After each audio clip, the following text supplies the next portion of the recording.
Well, first, congratulations to the governor for the hard work that he's done to make sure that the state has got its financial footing back on track. I was in the legislature for more than a decade of managing deficits on days like this, and it sure feels better to be knowing we're going to be able to put a budget together that's going to reflect some of the spending priorities that people across Minnesota have.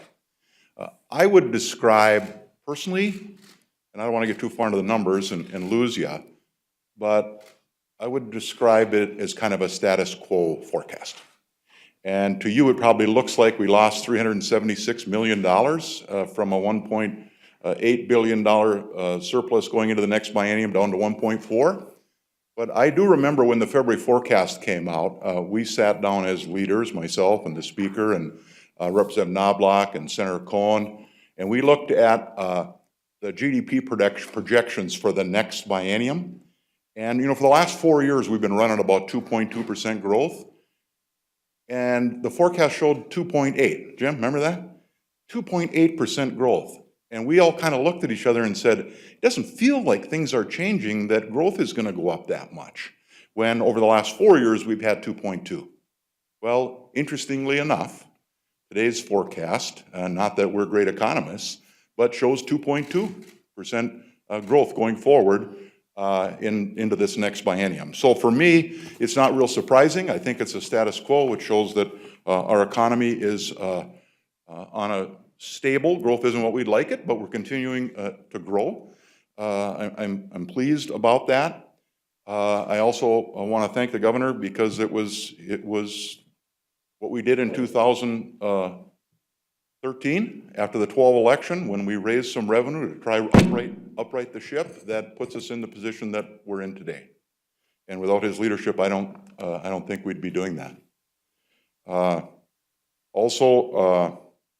I did meet with the governor last week and ask him that if the forecast showed enough revenue, that I'd like to have a special session and include in it the considerations of the tax bill and the bonding bill from last session.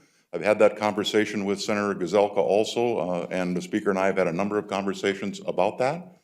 And I'm pleased that the governor has decided to meet with the leaders this afternoon and see if we can find some agreement on the parameters of what a special session would contain. And I would like to be able to do that before Christmas if we could. So that's all I have.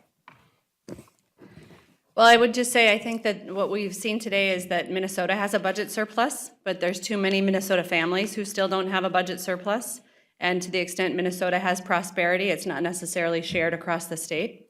And so the work before us in the Minnesota legislature is to make sure that for families who are still struggling to afford college education and childcare and high-quality preschool opportunities for their children, that we make sure that this budget surplus improves their lives.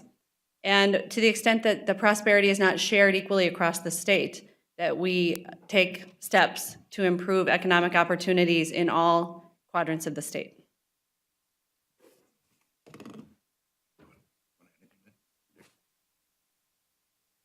Wait for questions. We have Senate has Senator Rest here to address any of your tax concerns. She was a member of the tax conference committee that put a very good bipartisan tax bill together. So if you've got any questions related to that, Ann is here and Senator Cohen is here on the finance side. So if you have any questions, if not, we'll just turn it over to the Speaker and the incoming Majority Leader.